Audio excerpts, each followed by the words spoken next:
ಶ್ರೀನಿವಾಸ ಗೋವಿಂದ ಶ್ರೀ ವೆಂಕಟೇಶ ಗೋವಿಂದ ಶ್ರೀನಿವಾಸ ಗೋವಿಂದ ಶ್ರೀ ವೆಂಕಟೇಶ ಗೋವಿಂದ ಭಕ್ತವತ್ಸಲ ಗೋವಿಂದ ಭಾಗವತ ಪ್ರಿಯ ಗೋವಿಂದ ಗೋವಿಂದ ಹರಿ ಗೋವಿಂದ ಗೋಕುಲ ನಂದನ ಗೋವಿಂದ ಶ್ರೀನಿವಾಸ ಗೋವಿಂದ ಶ್ರೀ ವೆಂಕಟೇಶ ಗೋವಿಂದ ಶ್ರೀನಿವಾಸ ಗೋವಿಂದ ಶ್ರೀ ವೆಂಕಟೇಶ ಗೋವಿಂದ ನಿತ್ಯ ನಿರ್ಮಲ ಗೋವಿಂದ ನೀಲಮೇಘ ಶ್ಯಾಮ ಗೋವಿಂದ ಗೋವಿಂದ ಹರಿ ಗೋವಿಂದ ಗೋಕುಲ ನಂದನ ಗೋವಿಂದ ಶ್ರೀನಿವಾಸ ಗೋವಿಂದ ಶ್ರೀ ವೆಂಕಟೇಶ ಗೋವಿಂದ ಶ್ರೀನಿವಾಸ ಗೋವಿಂದ ಶ್ರೀ ವೆಂಕಟೇಶ ಗೋವಿಂದ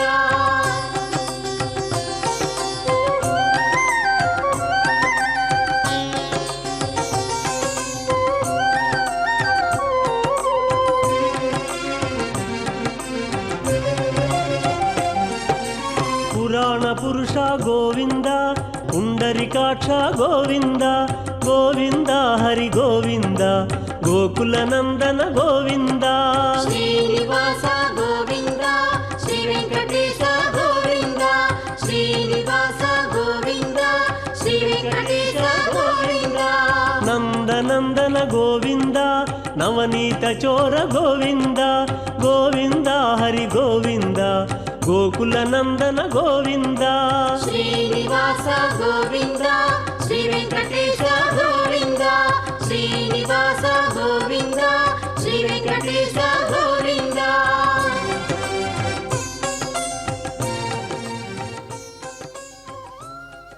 ಶ್ರೀ ವೆಂಕಟೇಶ ಚರಣೌ ಶರಣಂ ಪ್ರಪದ್ಯೆ.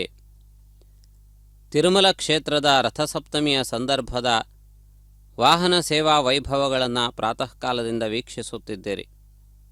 ಮುಂಜಾನೆಯಲ್ಲಿ ಶ್ರೀನಿವಾಸನು ರಮಣೀಯವಾದ ಸುವರ್ಣ ಕಾಂತಿಯಿಂದ ಸುಶೋಭಿತವಾದ ಸೂರ್ಯಪ್ರಭಾ ವಾಹನದಲ್ಲಿ ದರ್ಶನವನ್ನು ನೀಡಿ ಭಕ್ತರನ್ನು ಅನುಗ್ರಹಿಸಿದ್ದಾನೆ.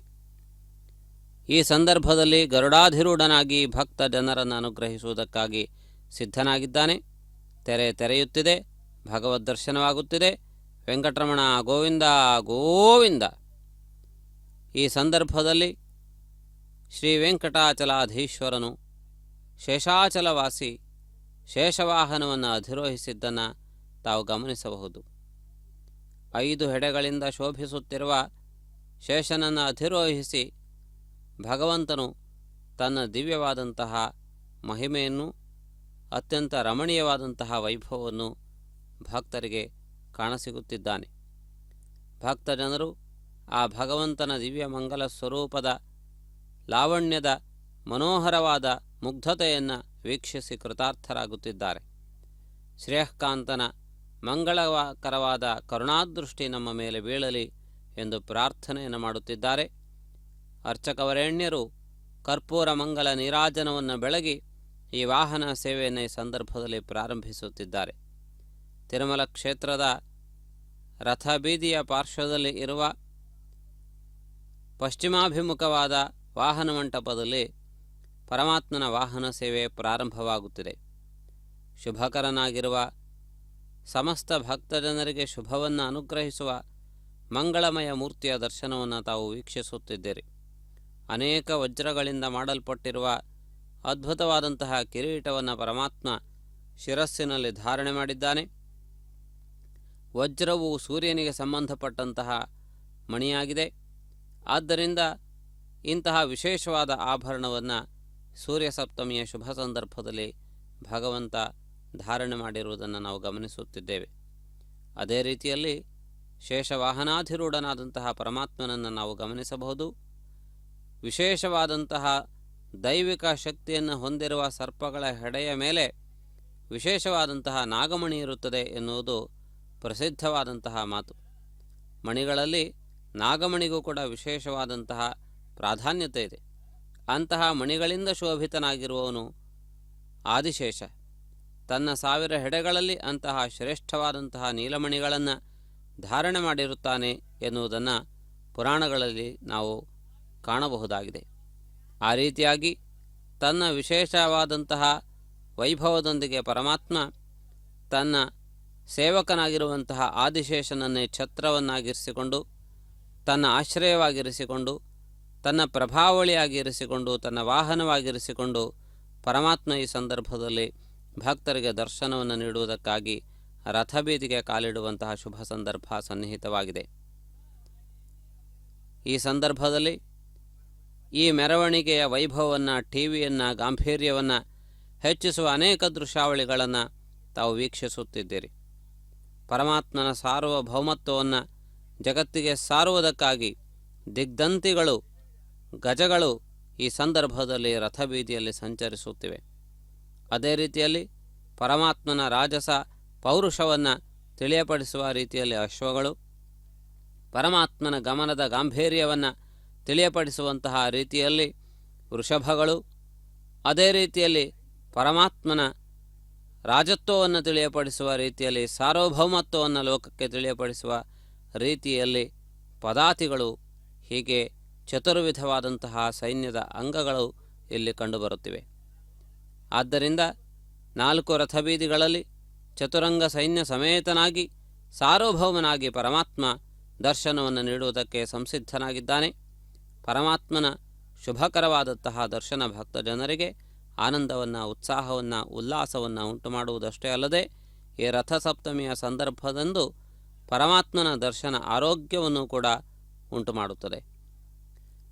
ಪರಮಾತ್ಮನ ದಿವ್ಯ ಅನುಗ್ರಹದ ಪುಂಜವೇ ಸೂರ್ಯಪ್ರಭೆ ಎಂದು ಹೇಳಲಾಗುತ್ತದೆ. ಆ ಸೂರ್ಯನ ದಿವ್ಯವಾದಂತಹ ಆ ಕಾಂತಿ ಪರಮಾತ್ಮನ ಅನುಗ್ರಹದಿಂದ ಪ್ರಾಪ್ತವಾಗಿದೆ ಎಂದು ಉಪನಿಷತ್ತುಗಳು ವರ್ಣಿಸುತ್ತಿವೆ.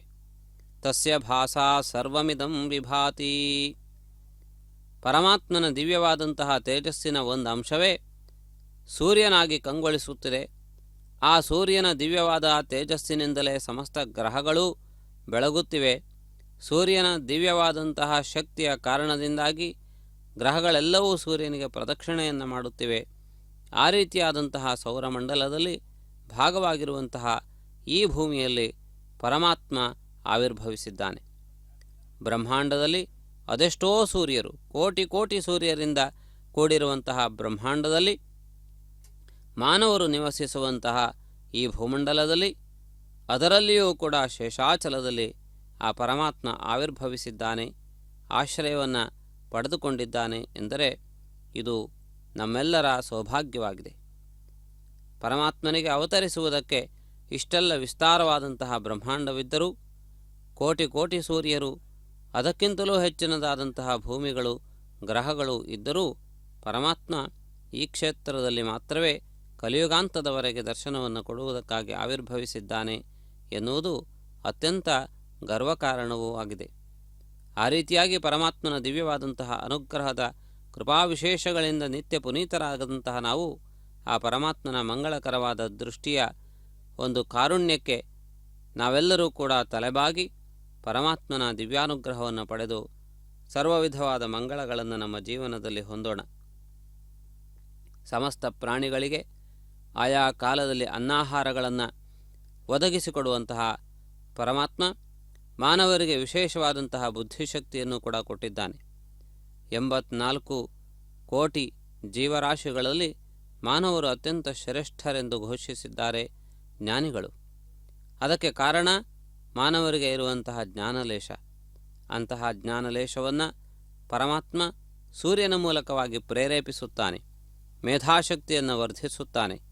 ಆದ್ದರಿಂದಾಗಿ ಸೂರ್ಯೋಪಾಸನೆ ಅತ್ಯಂತ ಮುಖ್ಯವಾದದ್ದು.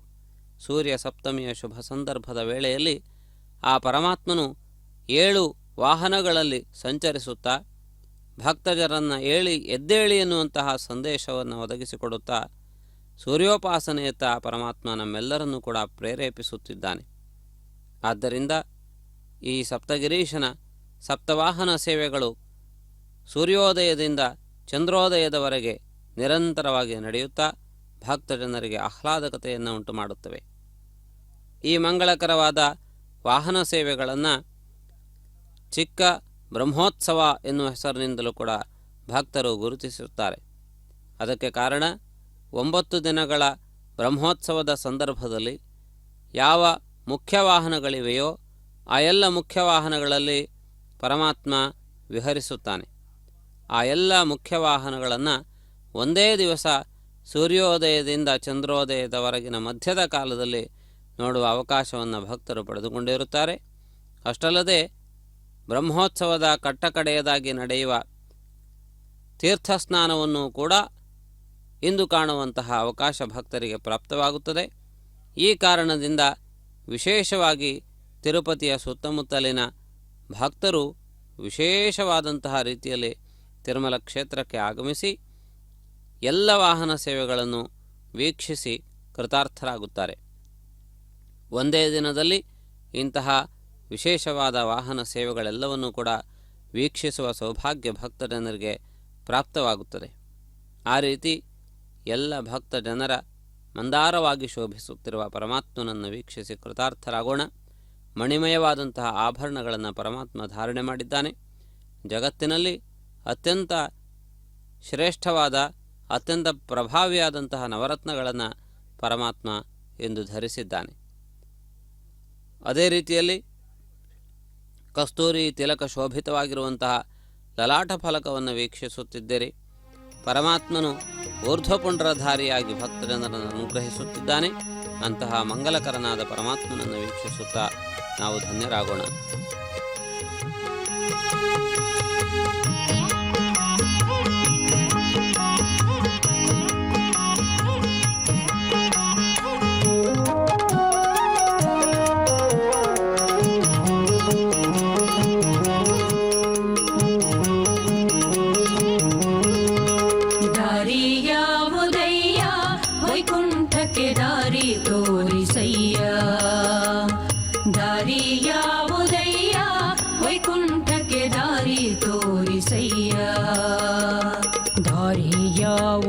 ದಾರಿ ತೋರಿಸಯ್ಯ, ದಾರಿ ಯಾವುದಯ್ಯ ದಾರಿ ತೋರಿಸಯ್ಯ, ಆಧಾರ ಮೂರುತಿ ನಿಮ್ಮ ಪಾದ ಸೇರುವುದಕ್ಕೆ ದಾರಿ ಯಾವುದಯ್ಯ, ವೈಕುಂಠಕ್ಕೆ ದಾರಿ ತೋರಿಸಯ್ಯ, ದಾರಿ ತೋರಿಸಯ್ಯ.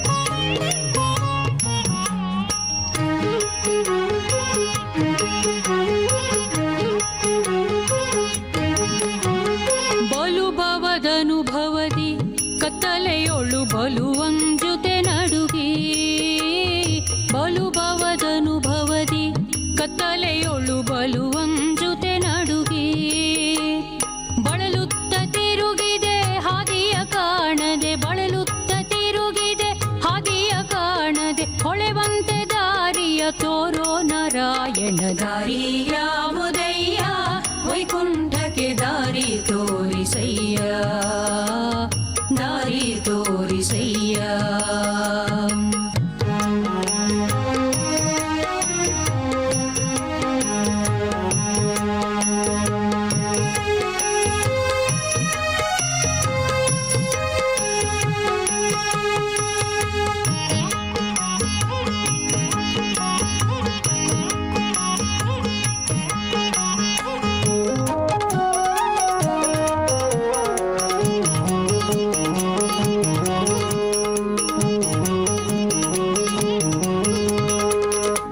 ಪೂರ್ವದಲ್ಲಿ ಮಾಡಿದುದಕ್ಕೆ ಲೇಪವಾಗಿದೆ ಕರ್ಮ, ಪಾಪ ಪೂರ್ವದಲ್ಲಿ ಮಾಡಿದುದಕ್ಕೆ ಲೇಪವಾಗಿದೆ ಕರ್ಮ, ಈ ಪರಿಯಿಂದಲಿ ನಿನ್ನಾನೆ ನೆನೆಸಿಕೊಂಬೆ, ಈ ಪರಿಯಿಂದಲಿ ನಿನ್ನಾನೆ ನೆನೆಸಿಕೊಂಬೆ, ಶ್ರೀಪತಿ ಸಲಹೆನ್ನ ಭೂಪ ನಾರಾಯಣ, ದಾರಿ ಯಾವುದಯ್ಯ, ವೈಕುಂಠಕ್ಕೆ ದಾರಿ ತೋರಿಸಯ್ಯ, ದಾರಿ ತೋರಿಸಯ್ಯ.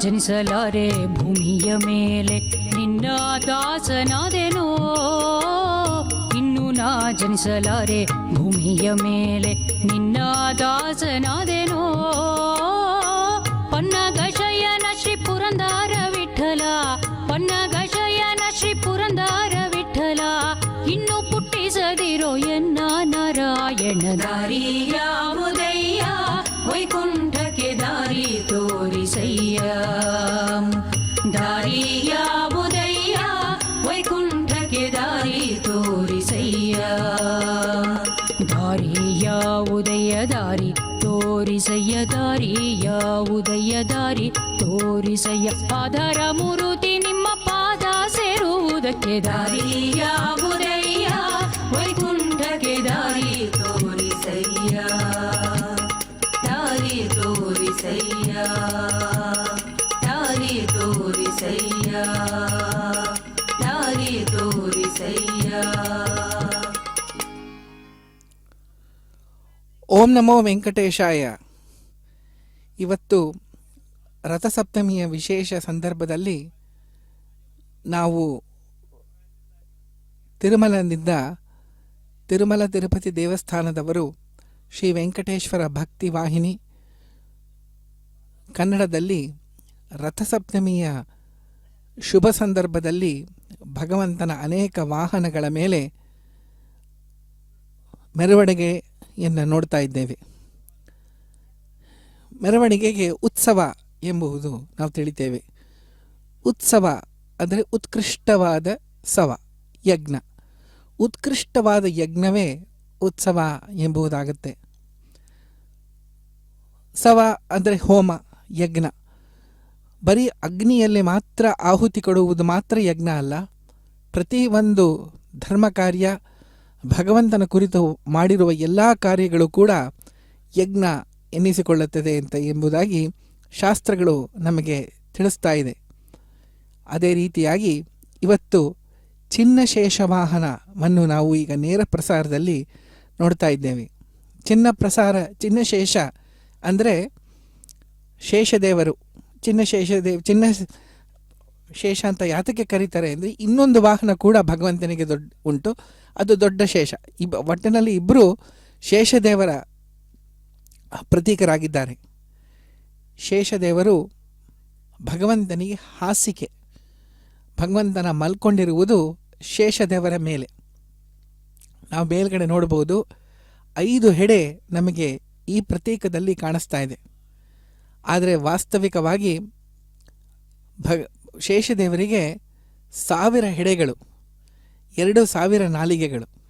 ಯಾಕೆಂದರೆ ಒಂದೊಂದು ಮುಖದಿಂದ 2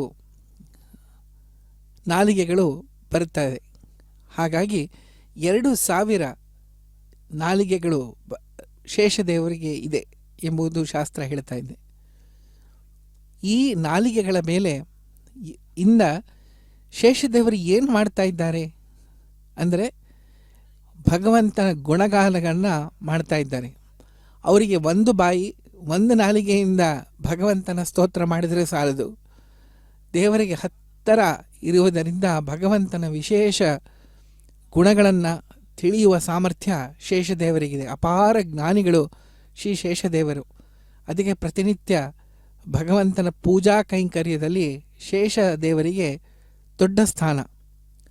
ಈ ಶೇಷದೇವರಿಗೆ ನಾವು ಪೂಜೆಯನ್ನು ಸಲ್ಲಿಸಿದರೆ ನಮಗೆ ಏನು ಸಿಗುವುದು ಎಂಬುದಾಗಿ ತಿಳಿಬೇಕಾದರೆ ಶಾಸ್ತ್ರಜ್ಞಾನ ಚೆನ್ನಾಗಿ ಬರ್ತದೆ, ಒಳ್ಳೆಯ ದಾಂಪತ್ಯ ನಮಗೆ ದೊರಕುತ್ತದೆ. ಹಾಗಾಗಿ ಆಮೇಲೆ ನಮ್ಮ ಮೇಲೆ ಯಾರೇ ಒಬ್ಬರು ವಿಷ ಪ್ರಯೋಗ ಅಂದರೆ ಫುಡ್ ಪಾಯ್ಸನಿಂಗ್ ಇತ್ಯಾದಿಗಳು ಏನು ಅನಾರೋಗ್ಯ ಬರುತ್ತೆ ಅದಕ್ಕೆಲ್ಲ ನಿವಾರಣೆ ಆಗುತ್ತೆ ಎಂದು ಶಾಸ್ತ್ರ ತಿಳಿಸ್ತಾ ಇದೆ. ಈಗ ನಾವು ನೋಡ್ತಾ ಇರೋದು ಶ್ರೀ ಶ್ರೀನಿವಾಸನ ಅದ್ಭುತವಾದ ರೂಪ. ಈತ ರೂಪ ಈ ಮುದ್ದು ಮುಖವೋ ಈ ಚೆಲುವಿನ ಕಾಂತಿ ಅಂತ ವಾದಿರಾಜರು ಏನು ಹೇಳಿದ್ದಾರೆ ಅದನ್ನು ಪ್ರತ್ಯಕ್ಷವಾಗಿ ನೋಡ್ತಾ ಇದ್ದೇವೆ. ವಜ್ರದ ಪೇಟವನ್ನು ಶ್ರೀನಿವಾಸರ ಧರಿಸಿದ್ದಾನೆ. ಶಂಖ ಚಕ್ರ ಗದಾ ಪದ್ಮನಾಗಿ ಯುತನಾಗಿ ನಿಂತಿದ್ದಾನೆ. ಇವರೆಲ್ಲರೂ ಭಕ್ತಾದಿಗಳು ಅನೇಕ ತಿಂಗಳ ಕಾಲ ಶ್ರಮಿಸಿ ಇಲ್ಲಿ ತಮ್ಮ ಪೂಜಾರೂಪವಾಗಿ ಈ ನೃತ್ಯ ವಾದ್ಯವನ್ನು ಅರ್ಪಣೆ ಮಾಡ್ತಾ ಇದ್ದಾರೆ. ಶೇಷದೇವರಿಗೆ 5 ಹೆಡೆ ಇದೆ. ವಾದರಾಜ ತೀರ್ಥ ಶ್ರೀಪಾದಂಗಳವರು ತಿರುವನಂತಪುರದ ಅನಂತಶಯನನ್ನ ಬಗ್ಗೆ ಹೇಳುವಾಗ ಅವರು ಹೇಳ್ತಾರೆ, 5 ಹೆಡೆಗಳ ಶೇಷನ ಮೇಲೆ ಮಲಗಿದಿ, ಎಷ್ಟೊತ್ತು ಮಲ್ಕೊಂಡೇ ಇರ್ತೀವಿ ನೀನು ಯಾವಾಗಲೂ ಎಂಬುದಾಗಿ ಕೇಳ್ತಾರೆ. ಯಾಕೆ ಇಷ್ಟೊಂದು ನಿದ್ದೆ ನಿಮಗೆ ಹೆಂಗೆ ಬಂತು? ನಿಜವಾಗಿ ಭಗವಂತನಿಗೆ ನಿದ್ರಾದಿಗಳ ದೋಷವಿಲ್ಲವೇ ಇಲ್ಲ. ಆದರೂ ಅವನು ಆ ಭಂಗಿಯಲ್ಲಿ ಯಾಕೆ ಮಲಗಿದ್ದಾನೆ ಅಂದರೆ, ತಾನು ಏನು ಬೇಕಾದರೆ ಎಲ್ಲವನ್ನೂ ಮಾಡಬಹುದು, ಬೇಡದಿದ್ದರೆ ಏನೂ ಮಾಡದೇ ಇರಬಹುದು. ಇದೆರಡೂ ಜೀವನಿಗೆ ಸಾಧ್ಯ ಇಲ್ಲ. ಎಲ್ಲ ಮಾಡೋದಕ್ಕಂತೂ ಸಾಧ್ಯ ಇಲ್ಲ ಅಂತ ನಮಗೆಲ್ರಿಗೂ ಗೊತ್ತು. ಏನೂ ಮಾಡದೇ ಇರೋಕ್ಕೂ ಆಗೋದಿಲ್ಲ. ಸ್ವಲ್ಪ ಹೊತ್ತಾದ್ಮೇಲೆ ಎದ್ದು ಬಿಡ್ತಾರೆ. ಹಾಗೆ ಕರ್ತುಂ ಅಕರ್ತುಂ ಅನ್ಯಥಾ ಕರ್ತುಮಪಿ ಸಮರ್ಥಃ ಎಂಬುದಾಗಿ ನಾವು ತಿಳಿಯಬೇಕು ಭಗವಂತನ ಬಗ್ಗೆ. ಈ ರೀತಿಯಾಗಿ ಭಗವಂತ ಮಲ್ಕೊಂಡಿರುವಾಗ ಏನು ಮಾಡ್ತಾ ಇದ್ದ? ಹಾವಿನ ಮೇಲೆ, ಅಂದರೆ ಶೇಷ ಅವನ ಏನು ಮೈ ಇದೆ ಅದು ತುಂಬ ಮೆತ್ತಗಿದೆ. ಹಾವಿನ ಮೈ ಮೆತ್ತಗಿರುತ್ತೆ. ಅದ್ರ ಮೇಲೆ ಮಲ್ಕೊಂಡಿದ್ದಕ್ಕೆ ನೀನು ಚೆನ್ನಾಗಿ ನಿದ್ದೆ ಬಂದಿದೆಯೋ, ಅಥವಾ ನೀನು ಶೇಷದೇವರು 5 ಹೆಡೆಯಿಂದ 5 ವೇದಗಳನ್ನು ಹೇಳ್ತಾ ಇದ್ದಾರಲ್ಲ, ಅದನ್ನು ಕೇಳ್ತಾ ಇದೆಯೋ ಎಂಬುದಾಗಿ ಪ್ರಶ್ನೆ ಮಾಡ್ತಾರೆ. ನಮಗನ್ಸುತ್ತೆ ಇರೋದೇ 4 ವೇದ, ಋಗ್ವೇದ, ಯಜುರ್ವೇದ, ಸಾಮವೇದ, ಅಥರ್ವಣ ವೇದ ಅಂತ.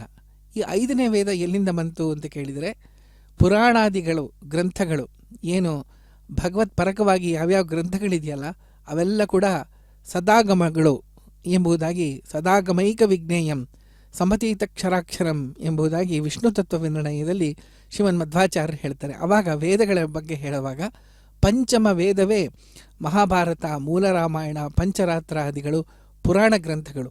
ವೇದಕ್ಕೆ ಅನುಗುಣವಾಗಿ ಯಾವ್ಯಾವ ಗ್ರಂಥಗಳಿದೆಯೋ ಸಚ್ಚಾಸ್ತ್ರ ಗ್ರಂಥಗಳು ಅವೆಲ್ಲ ಕೂಡ 5ನೇ ವೇದದಲ್ಲಿ ಸೇರುತ್ತೆ ಅಂತೆ. ಹೀಗಾಗಿ 5 ಹೆಡೆಯಿಂದ ಭಗವಂತ ಶೇಷದೇವರು ಹೇಳಿದಾಗ ಭಗವಂತ ಅದನ್ನು ಕೇಳ್ತಾ ಇರ್ತಾನಂತೆ ಎಂಬುದಾಗಿ ವಾದಿರಾಜ ತೀರ್ಥರು ಕಾವ್ಯಮಯವಾಗಿ ಶಾಸ್ತ್ರಮಯವಾಗಿ ಇದನ್ನು ತಿಳಿಸಿದ್ದಾರೆ. ಶೇಷದೇವರ ಸ್ಥಾನಮಾನ ಮೊದಲೇ ತಿಳಿದಂತೆ ಭಗವಂತನಿಗೆ ತೀರ ಹತ್ತಿರ. ಅವರು ಭಗವಂತನ ಪೂಜೆಗಾಗಿ ಯಾವತ್ತೂ ಹಿಂಜರಿಯುವವರಲ್ಲ. ಯಾವಾಗಲೂ ಮುಂದೆ ಅಗ್ರಸ್ಥಾನ ಇರಬೇಕು ಅಂತ ಅವರ ಅಪೇಕ್ಷೆ. ಹಾಗಾಗಿ ಭಗವಂತನ ಅನೇಕ ಅವತಾರ ಸಮಯದಲ್ಲಿ ಅವರು ಬೇರೆ ಬೇರೆ ರೂಪಗಳನ್ನು ಧರಿಸಿ, ಬೇರೆ ಬೇರೆ ಅವತಾರಗಳನ್ನು ಧರಿಸಿ ಅವನ ಸೇವೆಗಾಗಿ ತತ್ಪರರಾಗಿರ್ತಾರೆ.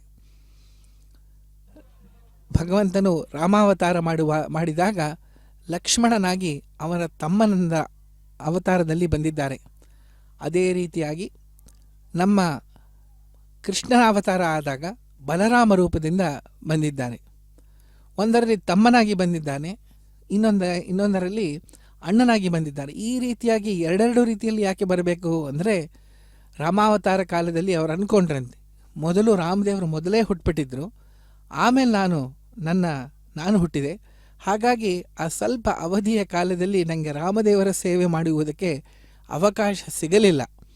ರಾಮದೇವರು ಮೊದಲು ಬಿಟ್ಟಿದ್ರು, ನಾವು ಹುಟ್ಟಕ್ಕಿಂತ ಮುಂಚೆ ಏನು ಅವಧಿ ಇದೆ ಆ ಅವಧಿಯಲ್ಲಿ ನಮಗೆ ಅವರಿಗೆ ಸೇವೆ ಮಾಡಲಿಕ್ಕೆ ಆಗಲಿಲ್ಲ. ಅದಕ್ಕೆ ಮುಂದಿನ ಅವತಾರದಲ್ಲಿ ನಾನೇ ಮೊದಲು ಅವರು ಬರೋದಕ್ಕಿಂತ ಮುಂಚೆನೇ ಹುಟ್ಟುಬಿಟ್ರೆ ಆ ಕ್ಷಣದಿಂದ ಭಗವಂತನ ವಿಶೇಷ ಸೇವೆಯನ್ನು ನಾನು ಮಾಡಬಹುದು ಅಂತ ಒಂದು ಉತ್ಕೃಷ್ಟವಾದ ಧ್ಯೇಯವನ್ನು ಹೊಂದಿ ಅವರು ಕೃಷ್ಣಾವತಾರ ಕಾಲದಲ್ಲಿ ಅಣ್ಣನಾಗಿ ಹುಟ್ಟಿದರು ಅಂತ ಶಾಸ್ತ್ರ ನಮಗೆ ತಿಳಿಸ್ತಾ ಇದೆ. ಎಂಥ ಜ್ಞಾನಿಗಳು, ಎಂಥ ಪರಮ ಭಕ್ತರು ಶೇಷದೇವರು ಎಂಬುದಾಗಿ ನಾವು ಈ ರೀತಿಯಾಗಿ ತಿಳಿಯಬಹುದು. ಅದಕ್ಕೆಂದೇ ನಾವು ಭಗವಂತನ ಚಿಂತನೆ ಮಾಡುವಾಗ, ಭಗವಂತನ ವೈಕುಂಠದ ಚಿಂತನೆ ಮಾಡುವಾಗ, ಅಲ್ಲಿ ಶೇಷದೇವರ ಅವರ ಜೊತೆ ಇರುವಾಗ ಅವರ ಪೂಜೆ ಕೂಡ ನಾವು ಮಾಡ್ತೇವೆ. ಅದೇ ರೀತಿಯಾಗಿ ರಾಮದೇವರ ಪೂಜೆ ಮಾಡುವಾಗ ಅನೇಕ ಸ್ಥಳಗಳಲ್ಲಿ ಲಕ್ಷ್ಮಣ ಸೀತಾ ಸಮೇತನಾಗೆ ರಾಮದೇವರಿಗೆ ನಾವು ಪೂಜೆ ಮಾಡ್ತೇವೆ. ಹೀಗಾಗಿ ರಾಮಕೃಷ್ಣರು, ಬಲರಾಮಕೃಷ್ಣರು ಮನೆಗೆ ಬಂದರು ಬಾಗಿಲನ್ನು ತೆರೆಗಿರೆ ಎಂಬುದಾಗಿ ದೇವರ ನಾಮ ಏನಿದೆ ಅದರಿಂದ ನಾವು ತಿಳ್ಕೋಬಹುದು. ಕೃಷ್ಣ ಅಂದರೆ ಬಲರಾಮ ಸುತ್ತಮುತ್ತನೇ ಇರ್ತಾನೆ ಅಂತ ಅರ್ಥ. ರಾಮ ಇದ್ದಾನೆ ಅಂದರೆ ಲಕ್ಷ್ಮಣ ಅವನ ಜೊತೆಗೇ ಇರ್ತಾನೆ ಅಂತ. ಸುಮಿತ್ರ ರಾಮದೇವರು ವನವಾಸಕ್ಕೆ ಹೋಗೋ ಕಾಲದಲ್ಲಿ ಸುಮಿತ್ರ ಹೇಳ್ತಾಳೆ, ಎಲ್ಲರೂ ಅವರವರ ಮಕ್ಕಳನ್ನು ಯಾರೂ ಕಾಡಿಗೆ ಕಳಿಸ್ಕೊಳ್ಳೋದಕ್ಕೆ ಸಿದ್ಧರಾಗೋದಿಲ್ಲ. ಆದರೆ ಸುಮಿತ್ರ ಹೇಳ್ತಾಳೆ, ರಾಮದೇವರ ಏನಾದರೂ ವನವಾಸಕ್ಕೆ ಹೋಗಬೇಕಾದ್ರೆ ಲಕ್ಷ್ಮಣ ನೀನು ಅವರ ಜೊತೆಗೆ ಹೋಗಬೇಕು, ಅವರ ಸೇವೆಯನ್ನು ಸದಾಕಾಲ ಮಾಡ್ತಿರಬೇಕು ಎಂಬುದಾಗಿ ಅವಳು ಹೇಳಿ ಕಳಿಸ್ಕೊಡ್ತಾಳೆ. ಹೀಗಾಗಿ ಲಕ್ಷ್ಮಣ ರಾಮದೇವರ ಜೊತೆಗೆ ಅವರ ಜೊತೆ ಇದ್ದು ಅವರ ಸೇವೆಯನ್ನು ಮಾಡುತ್ತಾ ರಾವಣಾದಿಗಳ ರಾಕ್ಷಸರ ಜೊತೆ ಯುದ್ಧ ಮಾಡಿ ವಾಪಸ್ ಬರುವ ಶ್ರೇಯಸ್ಸು ಲಕ್ಷ್ಮಣದಾಯಿತು. ಅದಕ್ಕೆ ಅವನಿಗೆ ಸೌಮಿತ್ರಿ ಅಂತ ಕರೆದು ಎಂಥ ಒಳ್ಳೆ ತಾಯಿ, ಎಂಥ ಒಳ್ಳೆ ಉಪದೇಶವನ್ನು ಕೊಟ್ಟು ಕಳಿಸಿದ್ದಾಳೆ. ಅದೇ ಲಕ್ಷ್ಮಣನೇ ಈಗ ನಮ್ಮ ಮುಂದೆ ಶೇಷದೇವರ ಪ್ರತೀಕರಾಗಿ ಬಂದಿದ್ದಾರೆ. ಈ ಉತ್ಸವದಲ್ಲಿ ಪಾಲ್ಗೊಳ್ಳುವುದಕ್ಕೆ ಆನೆಗಳು ಬಂದಿದೆ. ಆನೆಗಳು ಈ ದೇವಸ್ಥಾನದ ಆನೆ. ಅದು ವಿಶೇಷವಾಗಿ ಈ ಸಂದರ್ಭದಲ್ಲಿ ಮತ್ತು ಅನೇಕ ಉತ್ಸವಗಳ ಸಮಯದಲ್ಲಿ ಆ ಆನೆಯನ್ನು ಹೊರತರ್ತಾರೆ. ಅದು ಬಂದು ಮೆರವಣಿಗೆಯನ್ನು ಸೇರಿಕೊಂಡು ಅಗ್ರಸ್ಥಾನದಲ್ಲಿ ಮುಂದೆ ಮುಂದೆ ಹೋಗಿ ಭಗವಂತನ ಪ್ರತಿನಿಧಿ ತಾನು ಹಿಂದೆ ಭಗವಂತ ಬರ್ತಾ ಇದ್ದಾನೆ ಅಂತ ಎಂಬುದಾಗಿ ಎಲ್ಲರಿಗೂ ವಿಶೇಷವಾಗಿ ಸೂಚನೆಯನ್ನು ಮಾಡ್ತಾ ಇದೆ. ಹೀಗ ಮಾಡ್ತಾ ಇರೋ ಶೇಷ ವಾಹನದಲ್ಲಿ ಬರುತ್ತಿರುವ ಶ್ರೀ ಶ್ರೀನಿವಾಸನ ನೋಡುವ ಭಾಗ್ಯ ನಮ್ಮೆಲ್ಲರಿಗೂ ನಮ್ಮ ಮನೆಗಳಿಂದ ಟಿ ವಿ ಮೂಲಕ, ಅಂತರ್ಜಾಲದ ಮೂಲಕ ಮತ್ತು ಮೊಬೈಲ್ ಫೋನಿನ ಮೂಲಕ ಭಗವಂತ ಕಲ್ಪಿಸಿಕೊಟ್ಟಿದ್ದಾನೆ. ಶ್ರೀ ವೆಂಕಟೇಶ್ವರ ಭಕ್ತಿ ಚಾನಲ್ನವರು ಈ ಸಂದರ್ಭದಲ್ಲಿ ರಥಸಪ್ತಮಿಯಲ್ಲ ಎಲ್ಲ ವಾಹನಗಳು, ಭಗವಂತನಿಗೆ ಮೀಸಲಾದ ವಾಹನಗಳು ಮತ್ತು ತಿರುಚಾನೂರಿನಲ್ಲಿ ಲಕ್ಷ್ಮೀದೇವಿಯ ಮೀಸಲಾದ ವಾಹನಗಳಿಗೆ ನೇರ ಪ್ರಸಾರವನ್ನು ನೀಡಿ ನಮ್ಮ ಮನೆಯಿಂದನೇ ಮೋಕ್ಷಪ್ರದವಾದ ಈ ವಿಶೇಷ ಉತ್ಸವದಲ್ಲಿ ಪಾಲ್ಗೊಳ್ಳುವುದಕ್ಕೆ ಅವಕಾಶ ಮಾಡಿಕೊಟ್ಟಿದ್ದಾರೆ.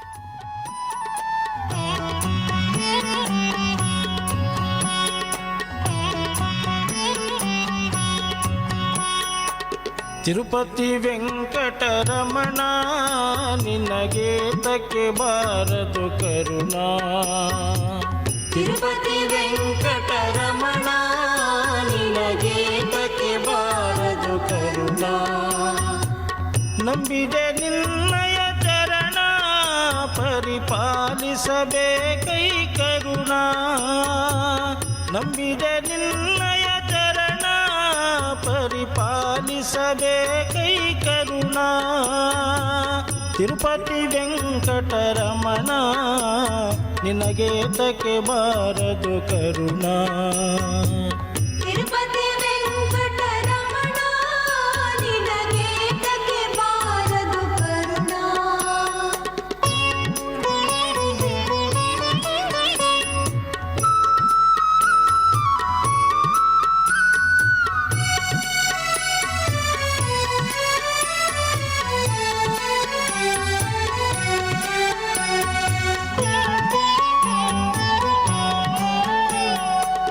ಅಳಗಿರಿಯಿಂದಲಿ ಬಂದ ಸ್ವಾಮಿ ಅಂಜನಗಿರಿಯಲಿ ನಿಂದ.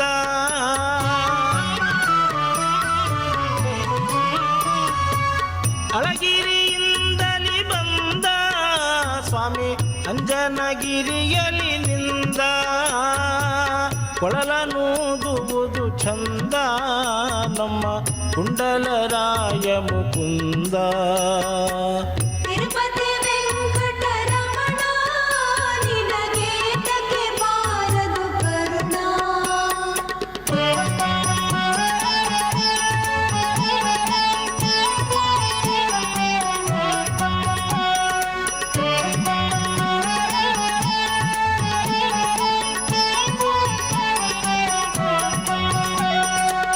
ಬೇಟೆಯ ನಾಡುತ್ತ ಬಂದ ಸ್ವಾಮಿ ಬೆಟ್ಟದ ಮೇಲೆ ನಿಂದ.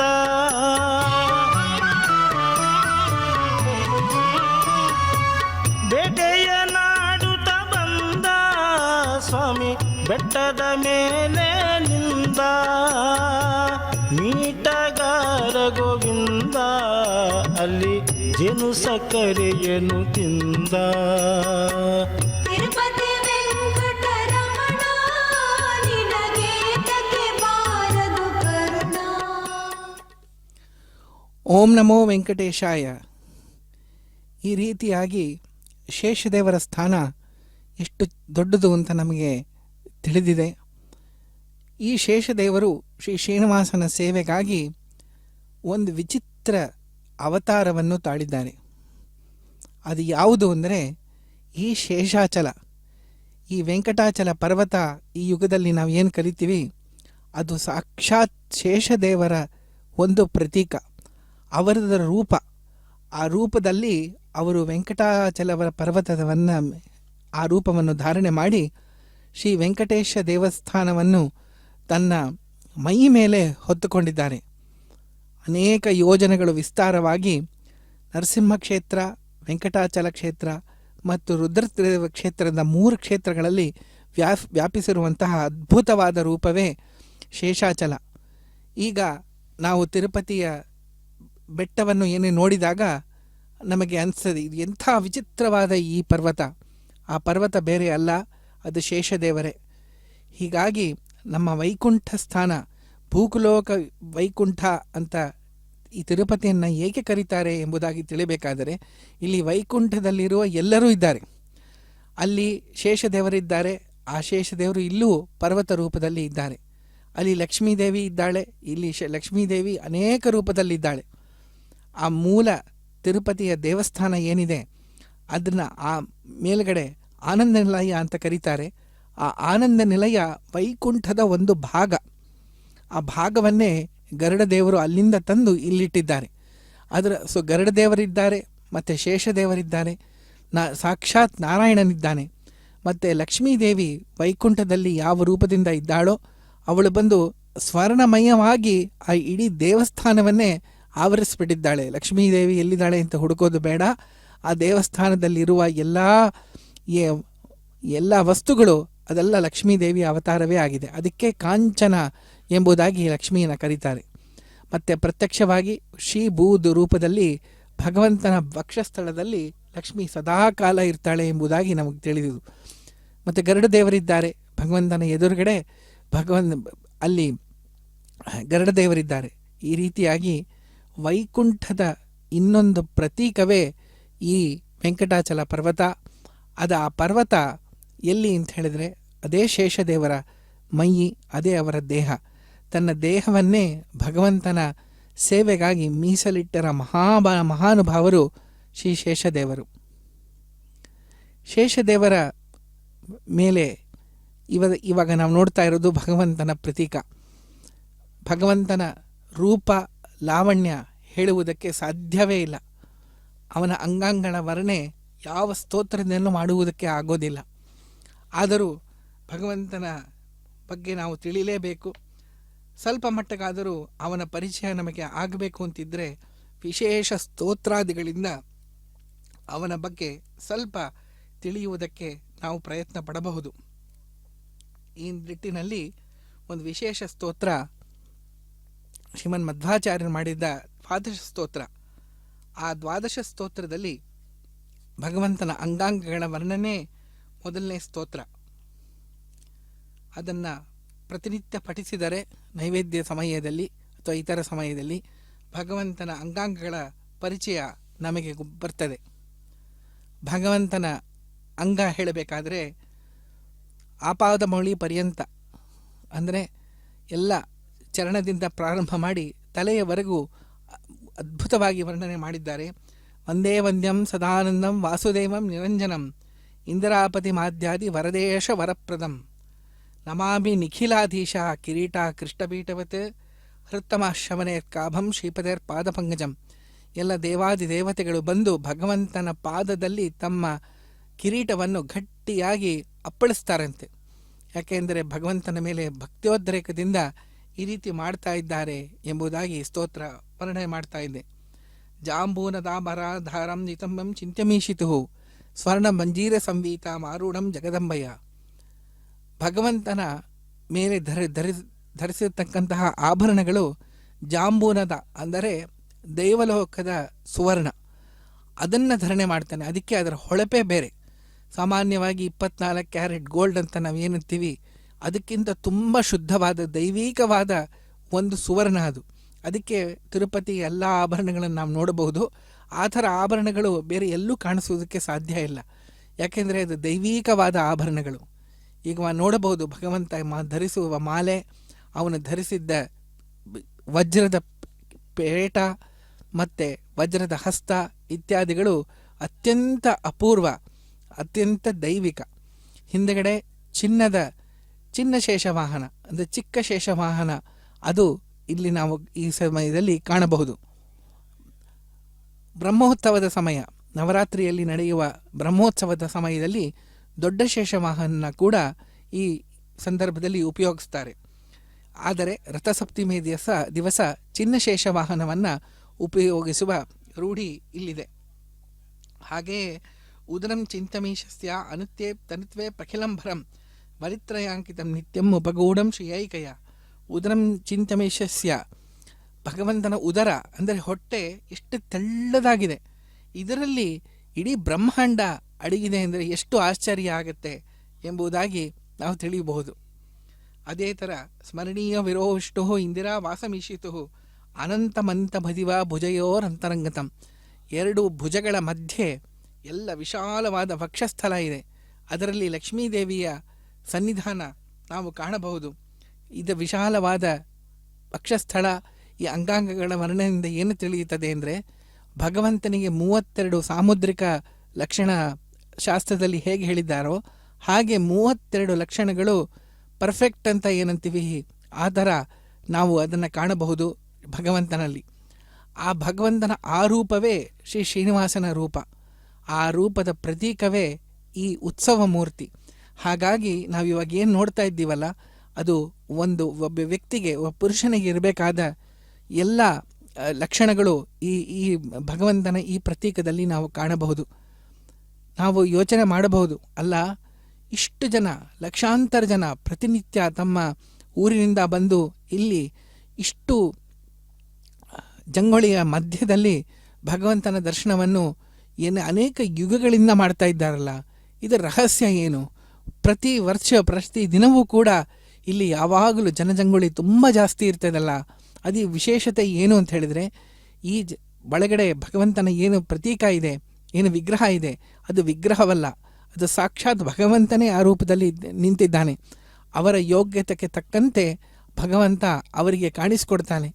ಆದರೆ ಎಲ್ಲರಿಗೂ ಕಾಣಿಸುವುದು ಭಗವಂತನ ಸಚ್ಚಿದಾನಂದಾತ್ಮಕವಾದ ದೇಹದ ಒಂದು ಅದರದ್ದೇ ವಿಗ್ರಹ.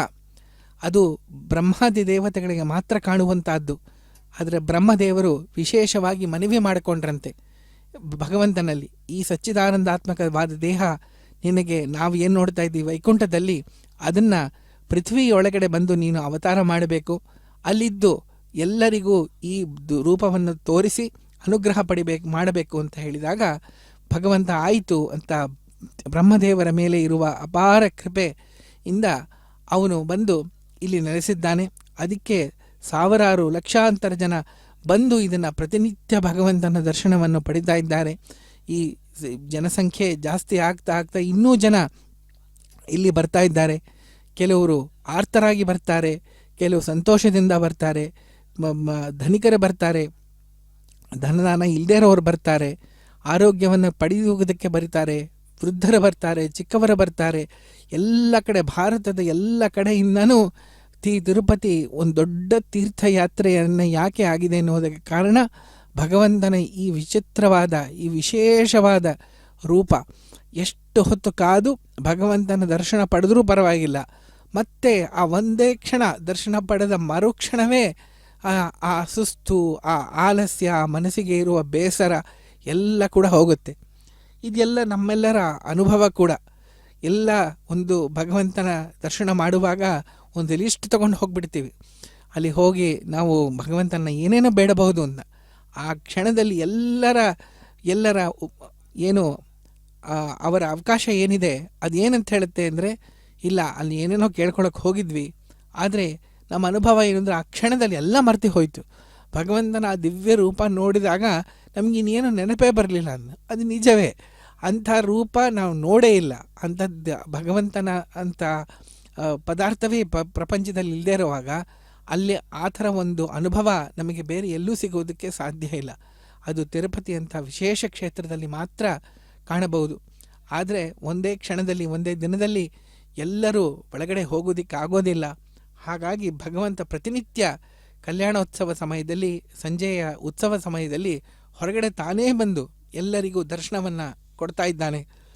ಈ ರಥಸಪ್ತಮಿ ಸಂದರ್ಭದಲ್ಲಂತೂ ಹೊರಗಡೆ ಬಂದು ಎಲ್ಲರಿಗೂ ಬೇರೆ ಬೇರೆ ವಾಹನಗಳ ಮೇಲೆ ಕುಳಿತುಕೊಂಡು ದರ್ಶನ ಕೊಡ್ತಾನೆ.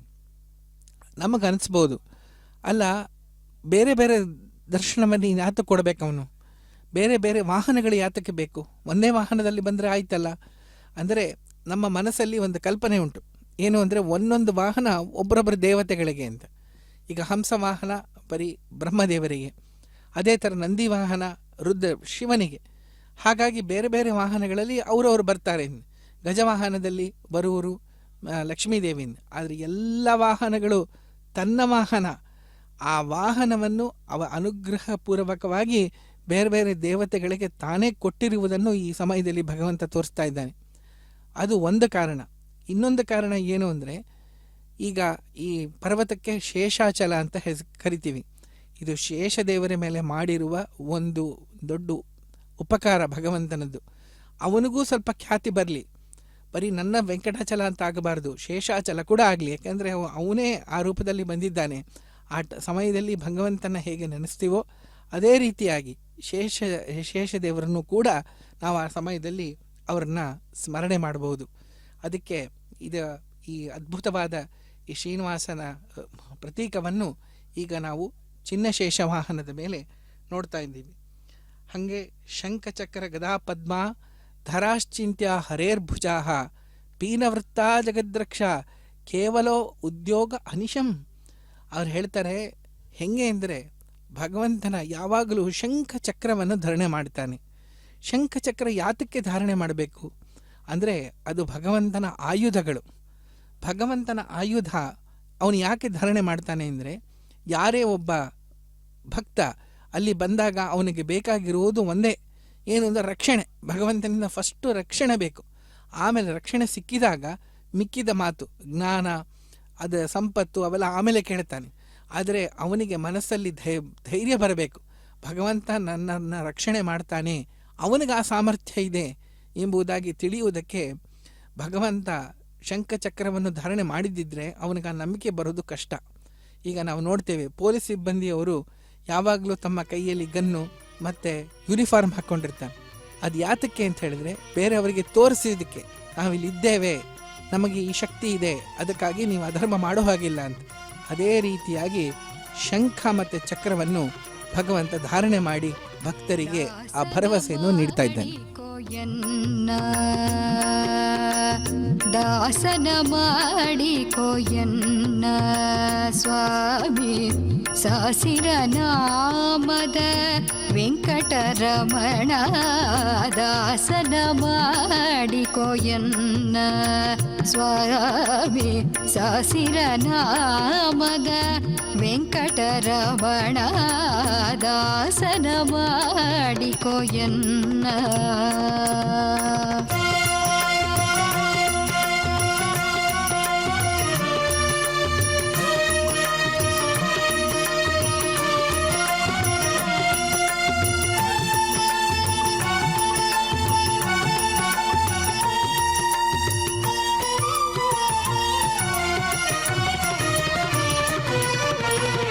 ದುರ್ಬುದ್ಧಿಗಳನ್ನೆಲ್ಲ ಬಿಡಿಸೋ, ದುರ್ಬುದ್ಧಿಗಳನ್ನೆಲ್ಲ ಬಿಡಿಸೋ, ನಿನ್ನ ಕರುಣ ಕವಚವೆನ್ನ ಹರಣಕ್ಕೆ ತೊಡಿಸೋ. ಚರಣ ಸೇವೆಯನಗೆ ಕೊಡಿಸೋ, ಚರಣ ಸೇವೆಯನಗೆ ಕೊಡಿಸೋ. ಅಭಯ ಕರ ಪುಷ್ಪವಯನ್ನ ಶಿರದಲ್ಲಿ ಮೂಡಿಸೋ. ದಾಸನ ಮಾಡಿಕೋಯನ್ನ ಸ್ವಾಮಿ ಸಾಸಿರ ನಾಮದ ವೆಂಕಟರಮಣ. ದಾಸನ ಮಾಡಿಕೋಯನ್ನ.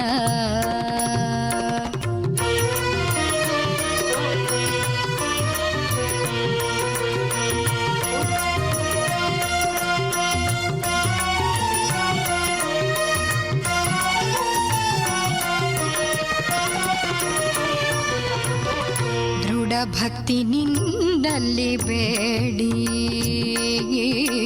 ದೃಢ ಭಕ್ತಿ ನಿನ್ನಲ್ಲಿ ಬೇಡಿ. ನಾನಡಿಗೆರಗುವೆನಯ್ಯ ಅನುದಿನ ಪಾಡಿ, ಕಡೆ ಕಣ್ಣಿಲೆ ಕೆನ್ನ ನೋಡಿ, ಕಡೆ ಕಣ್ಣಿಲೆ ಕೆನ್ನ ನೋಡಿ. ಬಿಡುವೆ ಕೊಡು ನಿನ್ನ ಧ್ಯಾನವ ಮನ ಶುಚಿ ಮಾಡಿ, ದಾಸನ ಮಾಡಿಕೋಯನ್ನ ಸ್ವಾಮಿ ಸಾಸಿರ ನಾಮದ ವೆಂಕಟರಮಣ, ದಾಸನ ಮಾಡಿಕೋಯನ್ನ.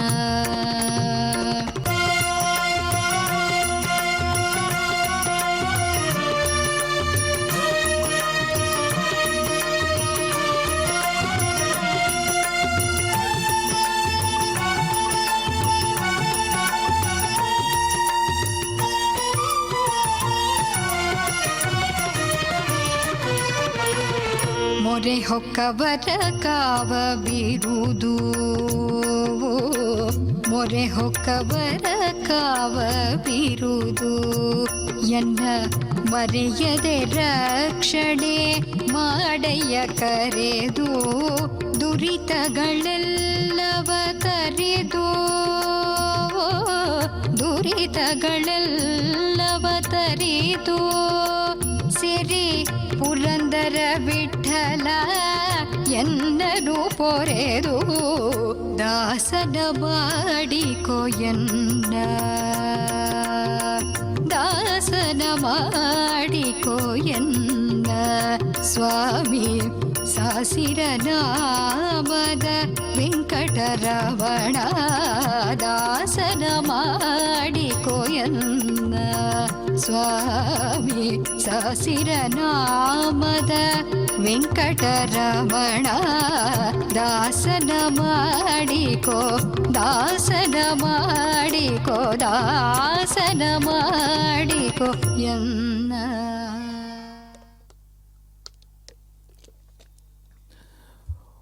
ಓಂ ನಮೋ ವೆಂಕಟೇಶಾಯ.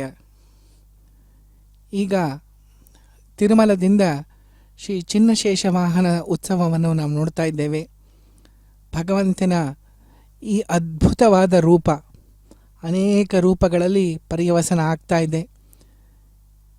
ಸುತ್ತಮುತ್ತ ಲಕ್ಷಾಂತರ ಜನ ಭಕ್ತಾದಿಗಳು ಭಾರತದ ಬೇರೆ ಬೇರೆ ಭಾಗದಿಂದ ಬಂದು ಇಲ್ಲಿ ಭಗವಂತನ ದರ್ಶನಾಕಾಂಕ್ಷಿಗಳಾಗಿದ್ದಾರೆ. ಬೆಳಗ್ಗೆ ಸುಮಾರು 2 ಗಂಟೆ ಸಮಯದಿಂದ ಅವರೆಲ್ಲರೂ ಇಲ್ಲಿ ಬಂದು ವಿರಾಜಮಾನರಾಗಿ ಒಂದೊಂದು ಉತ್ಸವ ಆಗುವುದನ್ನು ನೋಡ್ತಾ ಇದ್ದಾರೆ. ಎಲ್ಲರ ಮನಸ್ಸಲ್ಲಿ ಒಂದು ವಿಶೇಷವಾದ ಕುತೂಹಲ, ವಿಶೇಷವಾದ ಆನಂದ, ವಿಶೇಷವಾದ ಉತ್ಕೃಷ್ಟತೆ. ಇದು ಯಾಕೆ ಬಂತು ಅಂದರೆ ಭಗವಂತನ ಈ ವಿಶೇಷ ರೂಪವನ್ನು ನೋಡುವ ಒಂದು ಅದರಿಂದ ಸಿಗುವ ಒಂದು ಮೋಕ್ಷಪ್ರದವಾದ ಆನಂದ. ಭಗವಂತನ ಹೆಸರೇ ಆನಂದ. ಆನಂದೋ ನಂದನೋ ನಂದಃ ಎಂಬುದಾಗಿ ಪ್ರಮೋದ ಅಂತ ಕರೀತಾರೆ. ಸಾಮಾನ್ಯವಾಗಿ ಮೋದ ಅಂದರೆ ಆನಂದ, ಪ್ರಮೋದ ಅಂದರೆ ವಿಶೇಷವಾದ ಆನಂದ. ಅದು ಭಗವಂತನ ನೋಡಿದಾಗ ಮಾತ್ರ ನಮಗೆ ಸಿಗುವುದು ಎಂಬುದಾಗಿ ಶಾಸ್ತ್ರಗಳು ತಿಳಿಸ್ತಾ ಇದೆ. ಅಂತಹ ಭಗವಂತನ ಈ ರೂಪವನ್ನು ನಾವು ಇವತ್ತು ನೋಡಿದರೆ ಏನಾಗುತ್ತೆ ಅಂತ ಹೇಳಿದರೆ, ನಮ್ಮ ಮನಸ್ಸಿನಲ್ಲಿ ಯಾವಾಗಲೂ ನೆಲೆಸಬೇಕು ಈ ರೂಪ. ಇಲ್ಲಿಂದ ಈ ಉತ್ಸವ ಮುಗಿದ ತಕ್ಷಣ ಆ ರೂಪವನ್ನು ಮರೆಯೋದಲ್ಲ. ನಮ್ಮ ಮನಸ್ಸಿನಲ್ಲಿ ಸದಾ ಕಾಲ ಭಗವಂತನ ಚಿಂತನೆ ಮಾಡುವುದಕ್ಕೆ ಈ ರೂಪವನ್ನು ಈ ಸಮಯದಲ್ಲಿ ನಾವು ದರ್ಶನವನ್ನು ಮಾಡಬೇಕು. ಭಗವಂತ ಶೇಷನ ಮೇಲೆ ಹೋಗುತ್ತಾ ಇದ್ದಾನೆ. ಶೇಷ ಎಂದರೆ ಹಾವು. ಹಾವು ಅಂದರೆ ಶಾಸ್ತ್ರದಲ್ಲಿ ಸಾವು ಅಂತ ಅರ್ಥ. ಅದನ್ನು ವಿಷಪೂರ್ವಕವಾದ ಒಂದು ಜಂತು. ಅದರ ಮೇಲೆ ಹಾವು ಅಲ್ಲಿ ಬಂದಿದೆ ಅಂತ ಕೇಳಿದಾಕ್ಷಣಕ್ಕೆ ಎಲ್ಲರೂ ಓಡಿ ಹೋಗಿಬಿಡ್ತಾರೆ. ಆದರೆ ಭಗವಂತ ಹಾವಿನ ಮೇಲೆ ಆರಾಮಾಗಿ ಮಲಗಿದ್ದಾನೆ ಅಂತ ಹೇಳಿದರೆ ಭಗವಂತನ ಸರ್ವಶಕ್ತಿ ಅದರಲ್ಲಿ ಪ್ರದರ್ಶನ ಆಗ್ತದೆ. ಅವನಿಗೆ ಸಾವಿಲ್ಲ ಎಂಬುದಾಗಿ ನಮಗೆ ತಿಳಿಯಬೇಕು. ಭಗವಂತನಿಗೆ ಯಾವುದೇ ಥರ ವಿಕಾರವೇ ಇಲ್ಲ, ಸಾವಿರಲಿ. ಅವನು ಸದಾ ಕಾಲ ಏಕಚಿತ್ತ ಪ್ರಕಾರವಾಗಿ ಶಾಶ್ವತವಾಗಿರ್ತಾನೆ. ಅದಕ್ಕೆ ಭಗವಂತನಿಗೆ ನಿತ್ಯ ಅಂತ ಹೆಸರು. ಅದು ಜೀವರಲ್ಲೂ ಇರ್ತಾರೆ, ಆದರೆ ಭಗವಂತ ಶಾಶ್ವತ, ಅಂದರೆ ಅದೇ ಪ್ರಕಾರವಾಗಿ ಇರ್ತಾನೆ. ಯಾವುದು ವೃದ್ಧಿ ಹ್ರಾಸಗಳಿಲ್ಲದೆ ಹಾಗೆಯೇ ಇರ್ತಾನೆ. ಅಧೈರ್ಯದಿಂದ ಆ ಒಂದು 1000 ಹೆಡೆಗಳಿರುವ ಒಂದು ಶೇಷನ ಮೇಲೆ ಮಲಗಿರಬೇಕಾದರೆ ಅವನಿಗೆ ಎಷ್ಟು ಧೈರ್ಯ, ಎಷ್ಟು ಸಾಹಸ ಇರಬೇಕು, ಎಂಥ ಸ್ವಾಮಿತ್ವ ಆ ಶೇಷದೇವರ ಮೇಲೆ ಇರಬೇಕು ಎಂಬುದಾಗಿ ನಾವು ಇದರಿಂದ ತಿಳಿಯಬಹುದು. ಮತ್ತು ಭಗವಂತ ಸಪ್ತವಾಹನ, ಅದು ವಿಷ್ಣು ಸಹಸ್ರನಾಮದಲ್ಲಿ ಬರುವಂತಹ ಹೆಸರು. ಅನೇಕ ಸಂದರ್ಭದಲ್ಲಿ ಬೇರೆ ಬೇರೆ ವಾಹನಗಳಲ್ಲಿ ಹೋಗ್ತಾನೆ. ಆದರೆ ರಥಸಪ್ತಮಿಯಲ್ಲಿ ಯಾತಕ್ಕೆ ಸಪ್ತವಾಹನನಾಗಿ ಬಂದಿದ್ದಾನೆ ಅಂತ ಹೇಳಿದರೆ, ಅದು ಅವನ ಹೆಸರೇ. ಅವನು ಯಾವ ಕಾಲಕ್ಕೂ ಸಪ್ತವಾಹನದಲ್ಲೇ ಮೇಲೆ ಇರೋದು. ನಮಗೆ ಈ ವಿಶೇಷ ಸಂದರ್ಭದಲ್ಲಿ ಅವನು ಕಾಣಿಸ್ಕೊಡ್ತಾ ಇದ್ದಾನೆ. ಹಾಗಾಗಿ ಈ 7 ಗಿರಿಗಳ ವಾಸ, ಸಪ್ತಗಿರಿ ವಾಸ, ರಥಸಪ್ತಮಿ ಎಂದು ಸಪ್ತ ವಾಹನಗಳಲ್ಲಿ ಮೆರವಣಿಗೆಯನ್ನು ಮಾಡುವುದು ಬಹಳ ವಿಶೇಷ. ಅದಷ್ಟೇ ಅಲ್ಲ, ಇಲ್ಲಿ ಭಗವಂತನಲ್ಲಿ ಹೇಗೆ ಸಪ್ತವಾಹನಗಳ ಮೇಲೆ ಉತ್ಸವ ನಡೀತಾ ಇದೆ, ಅದೇ ರೀತಿಯಾಗಿ ತಿರುಚಾನೂರಿನಲ್ಲಿ ಲಕ್ಷ್ಮೀದೇವಿ ಪದ್ಮಾವತಿ ರೂಪದಿಂದ 7 ಬೇರೆ ಬೇರೆ ವಾಹನಗಳಲ್ಲಿ ಅವಳ ಮೆರವಣಿಗೆಗಳಿಗೆ ಕೂಡ ಇದರ ಜೊತೆಗೆ ನಡೀತಾ ಇದ್ದೆ. ಅದನ್ನು ಕಾಲಕ್ಕೆ ನಾವು ನೋಡ್ತಾ ಇರೋಣ ಅಂತ ಹೇಳ್ತಾ ಇದ್ದೇವೆ. ಇವತ್ತು ರಥಸಪ್ತಮಿ, ಅದೇ ಜೊತೆಗೆ ನಾಳೆ ಭೀಷ್ಮಾಷ್ಟಮಿಯ ಶುಭ ಸಂದರ್ಭ. ನಾಳೆ ಕೂಡ ಅತ್ಯಂತ ಪವಿತ್ರವಾದ ಒಂದು ದಿನ. ಆ ದಿನವೇ ಶ್ರೀ ಭೀಷ್ಮಾಚಾರ್ಯರು ಇಚ್ಛಾಮರಣಿಗಳು ತಮ್ಮ ತಂದೆಯ ಒಂದು ಪ್ರೀತಿಗೋಸ್ಕರ ಆಜನ್ಮ ಬ್ರಹ್ಮಚಾರಿಯಾಗಿ ಇದ್ದವರು. 800 ವರ್ಷಗಳ ಕಾಲ ಈ ಭೂಮಿಯಲ್ಲಿ ಇದ್ದು ವಸುರೂಪ ತಾಳಿ 800 ವರ್ಷ ಇದ್ದು, ಅದರಲ್ಲಿ 525 ವರ್ಷಗಳು ಅವರು ಶಾಸ್ತ್ರಾಧ್ಯಯನದ ಮೇಲೆ ದೇವಲೋಕಕ್ಕೆ ಹೋಗಿ ಬಂದರು ಅಂತ ಹೇಳಿದರೆ ಎಂಥ ವಿಶೇಷ ಜ್ಞಾನಿಗಳು ಶ್ರೀ ಭೀಷ್ಮಾಚಾರ್ಯರಾಗಿದ್ದಾರೆ. ಅವರ ಜೀವನದಲ್ಲಿ ಉದ್ದಕ್ಕೂ ಆಜನ್ಮ ಬ್ರಹ್ಮಚಾರಿಣ ಪಾಲನೆ ಮಾಡಿ ಅವರು ಮಾಡಿದ 2 ದೊಡ್ಡ ಕೆಲಸ ಏನು ಅಂದರೆ, ರಾಜಸೂಯ ಯಜ್ಞದ ಸಮಯದಲ್ಲಿ ಯಾರಿಗೆ ಅಗ್ರಪೂಜೆ ಆಗಬೇಕು ಅಂತ ಕೇಳಿದಾಗ ಕೃಷ್ಣನಿಗೆ ಆಗಬೇಕು, ಇದರಲ್ಲಿ ಪ್ರಶ್ನೆ ಏನಿದೆ ಎಂಬುದಾಗಿ ಸಾರಿದವರು ಶ್ರೀ ಭೀಷ್ಮಾಚಾರ್ಯರು. ಅದು ವಿಷ್ಣು ಸರ್ವೋತ್ತಮತ್ವವನ್ನು ತಿಳಿಸುವಂತಹ ಅಪೂರ್ವವಾದ ಒಂದು ಸಂದೇಶ. ಅನೇಕ ಜನರು ಇರಬಹುದು, ಆದರೆ ಸರ್ವೋತ್ತಮ ವಿಷ್ಣು ಒಬ್ಬನೇ ಎಂಬುದಾಗಿ ಹೇಳಿ ಅವರಿಗೆ ಕೃಷ್ಣನಿಗೆ ಅಗ್ರಪೂಜೆಯನ್ನು ಮಾಡಿಸಿದರು. ಅದಲ್ಲದೆ ಯುದ್ಧ, ಮಹಾಭಾರತದ ಭಯಾನಕ ಯುದ್ಧ ಮುಗಿದ ಮೇಲೆ ಆ ಶರಪಂಜರ ಮೇಲೆ ಕುಳಿತುಕೊಂಡು ಶ್ರೀ ವಿಷ್ಣು ಸಹಸ್ರನಾಮ ಪಠನವನ್ನು ಪ್ರತಿನಿತ್ಯ ಅವರು ಮಾಡಿದರು. ಅವರಿಂದ ಜಗತ್ತಿಗೆ ವಿಷ್ಣು ಸಹಸ್ರನಾಮ ಗೊತ್ತಾಯಿತು. ಮೊದಲು ಇತ್ತು, ಆದರೆ ಎಲ್ಲರಿಗೂ ತಿಳಿದಿದ್ದು ಶ್ರೀ ಭೀಷ್ಮಾಚಾರ್ಯರ ಬಾಯಿಂದ ಬಂದಾಗ ಕೃಷ್ಣ ತಾನೇ ಅವರಲ್ಲಿ ಇದ್ದು ವಿಷ್ಣು ಸಹಸ್ರನಾಮವನ್ನು ಅವರ ಕೈಲಿ ಹೇಳಿಸ್ತಾನೆ. ಗೀತೆ ತಾನೇ ಉಪದೇಶ ಮಾಡ್ತಾನೆ. ಇನ್ನೊಂದು ಮಹಾಭಾರತದ ಅತಿ ಅಮೂಲ್ಯ ಭಾಗ ಶ್ರೀ ವಿಷ್ಣು ಸಹಸ್ರನಾಮ, ಅದನ್ನು ಭೀಷ್ಮಾಚಾರ್ಯನಲ್ಲಿ ನಿಂತು ಹೇಳ್ತಾ ಇದ್ದಾನೆ. ಸೊ ನಾಳೆ ದಿವಸ ಭೀಷ್ಮಾಚಾರ್ಯನು ನೆನೆಸುವ ದಿನ, ನಾಳೆ ಅವರು ಪ್ರಾಣತ್ಯಾಗ ಮಾಡಿದ ದಿನ.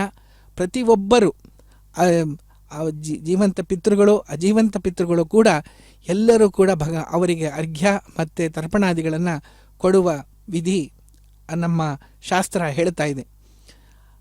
ವಿಷ್ಣು ಸಹಸ್ರನಾಮ ತಿಳಿದು ವಿಷ್ಣು ಸಹಸ್ರನಾಮ ತಿರುಪತಿ ಕ್ಷೇತ್ರದಲ್ಲಿ ಮತ್ತು ಎಲ್ಲ ವೈಷ್ಣವ ಕ್ಷೇತ್ರದಲ್ಲಿ ಹೇಳುವಂತಹ ಪ್ರತಿನಿತ್ಯ ಹೇಳಲೇಬೇಕಾದಂತಹ ಸ್ತೋತ್ರ ಶ್ರೀ ವಿಷ್ಣು ಸಹಸ್ರನಾಮ. ಇದನ್ನು ಕೂಡ ನಾವೆಲ್ಲರೂ ನಾಳೆ ಆಚರಣೆ ಮಾಡಬಹುದು ಎಂಬುದಾಗಿ ನಾವು ತಿಳಿತಾ ಇದ್ದೀವಿ. ಭಗವಂತನ ಈ ಅದ್ಭುತವಾದ ರೂಪ ನಾವಿವಾಗ ನೋಡ್ತಾ ಇದ್ದೇವೆ. ಈ ರೂಪದಲ್ಲಿ ಈ ರೂಪ ಲಾವಣ್ಯ ಎಷ್ಟು ಹೇಳಿದರೂ ಇದು ಸಾಲದು. ಹಾಗೆ ಶಂಖಚಕ್ರ ಗದಾ ಪದ್ಮಾಧರಾಶ್ಚಿಂತ್ಯ ಹರೇರ್ಭುಜಾ ದೀನವೃತ್ತ ಜಗದ್ರಕ್ಷಾ ಕೇವಲೋದ್ಯೋಗಿನೋ ನಿಶಂ ಎಂಬುದಾಗಿ ದ್ವಾದಶ ಸ್ತೋತ್ರ ಹೇಳ್ತಾ ಇದೆ. ಈಗ ಈ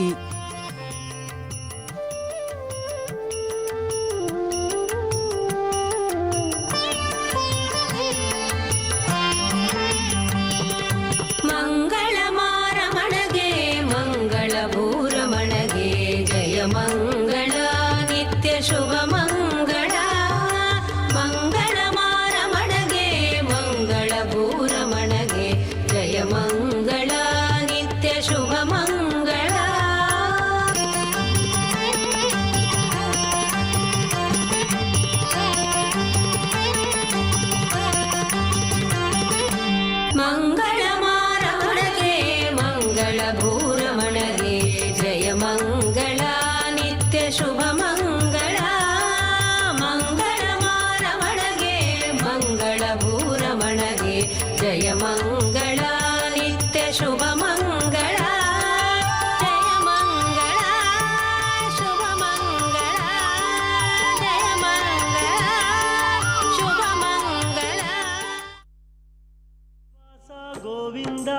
ಶ್ರೀ ವೆಂಕಟೇಶ ಗೋವಿಂದ ಶ್ರೀನಿವಾಸ ಗೋವಿಂದ ಶ್ರೀ ವೆಂಕಟೇಶ ಗೋವಿಂದ ಭಕ್ತವತ್ಸಲ ಗೋವಿಂದ ಭಾಗವತ ಪ್ರಿಯ ಗೋವಿಂದ ಗೋವಿಂದ ಹರಿ ಗೋವಿಂದ ಗೋಕುಲ ನಂದನ ಗೋವಿಂದ ಶ್ರೀನಿವಾಸ ಗೋವಿಂದ ಶ್ರೀ ವೆಂಕಟೇಶ ಗೋವಿಂದ ಶ್ರೀನಿವಾಸ ಗೋವಿಂದ ಶ್ರೀ ವೆಂಕಟೇಶ ಗೋವಿಂದ ನಿತ್ಯ ನಿರ್ಮಲ ಗೋವಿಂದ ನೀಲಮೇಘ ಶ್ಯಾಮ ಗೋವಿಂದ ಗೋವಿಂದ ಹರಿ ಗೋವಿಂದ ಗೋಕುಲ ನಂದನ ಗೋವಿಂದ ಶ್ರೀನಿವಾಸ ಗೋವಿಂದ ಶ್ರೀ ವೆಂಕಟೇಶ ಗೋವಿಂದ ಶ್ರೀನಿವಾಸ ಗೋವಿಂದ ಶ್ರೀ ವೆಂಕಟೇಶ ಗೋವಿಂದ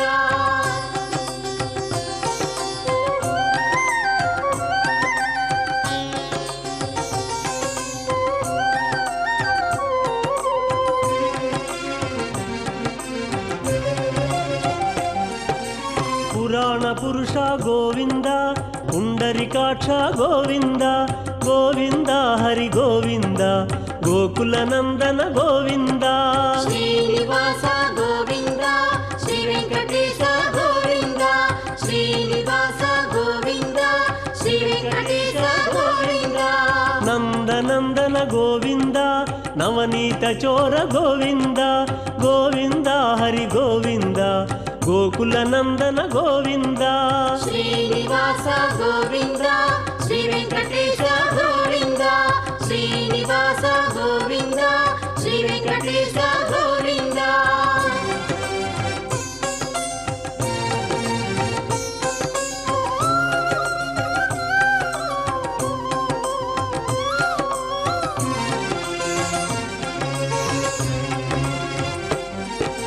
ಪಶುಪಾಲಕ ಶ್ರೀ ಗೋವಿಂದ ಪಾಪ ವಿಮೋಚನ ಗೋವಿಂದ ಗೋವಿಂದ ಹರಿ ಗೋವಿಂದ ಗೋಕುಲ ನಂದನ ಗೋವಿಂದ ಶ್ರೀನಿವಾಸ ಗೋವಿಂದ ಶ್ರೀ ವೆಂಕಟೇಶ ಗೋವಿಂದ ಶ್ರೀನಿವಾಸ ಗೋವಿಂದ ಶ್ರೀ ವೆಂಕಟೇಶ ಗೋವಿಂದ ದುಷ್ಟ ಸಂಹಾರ ಗೋವಿಂದ ದುರಿತ ನಿವಾರಣ ಗೋವಿಂದ ಗೋವಿಂದ ಹರಿ ಗೋವಿಂದ ಗೋಕುಲ ನಂದನ ಗೋವಿಂದ ಶ್ರೀನಿವಾಸ ಗೋವಿಂದ ಶ್ರೀ ವೆಂಕಟೇಶ ಗೋವಿಂದ ಶ್ರೀನಿವಾಸ ಗೋವಿಂದ ಶ್ರೀ ವೆಂಕಟೇಶ ಗೋವಿಂದ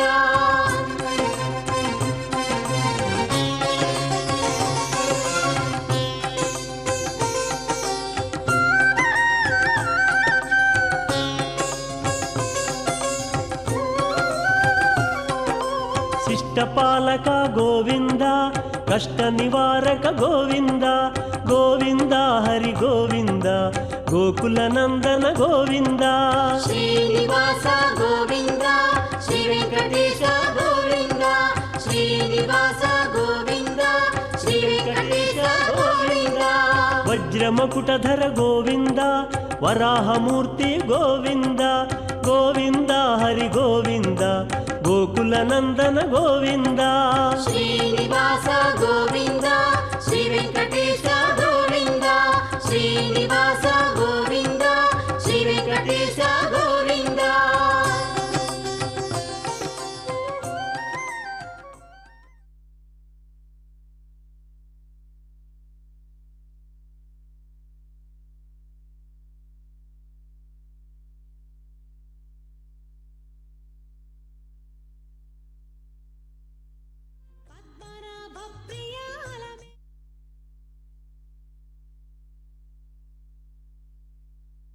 ಗೋವಿಂದ ಶ್ರೀ ವೆಂಕಟೇಶ ಗೋವಿಂದ ಶ್ರೀನಿವಾಸ ಗೋವಿಂದ ಶ್ರೀ ವೆಂಕಟೇಶ ಗೋವಿಂದ ಭಕ್ತವತ್ಸಲ ಗೋವಿಂದ ಭಾಗವತ ಪ್ರಿಯ ಗೋವಿಂದ ಗೋವಿಂದ ಹರಿ ಗೋವಿಂದ ಗೋಕುಲ ನಂದನ ಗೋವಿಂದ ಶ್ರೀನಿವಾಸ ಗೋವಿಂದ ಶ್ರೀ ವೆಂಕಟೇಶ ಗೋವಿಂದ ಶ್ರೀನಿವಾಸ ಗೋವಿಂದ ಶ್ರೀ ವೆಂಕಟೇಶ ಗೋವಿಂದ ನಿತ್ಯ ನಿರ್ಮಲ ಗೋವಿಂದ ನೀಲಮೇಘ ಶ್ಯಾಮ ಗೋವಿಂದ ಗೋವಿಂದ ಹರಿ ಗೋವಿಂದ ಗೋಕುಲ ನಂದನ ಗೋವಿಂದ ಶ್ರೀನಿವಾಸ ಗೋವಿಂದ ಶ್ರೀ ವೆಂಕಟೇಶ ಗೋವಿಂದ ಶ್ರೀನಿವಾಸ ಗೋವಿಂದ ಶ್ರೀ ವೆಂಕಟೇಶ ಗೋವಿಂದ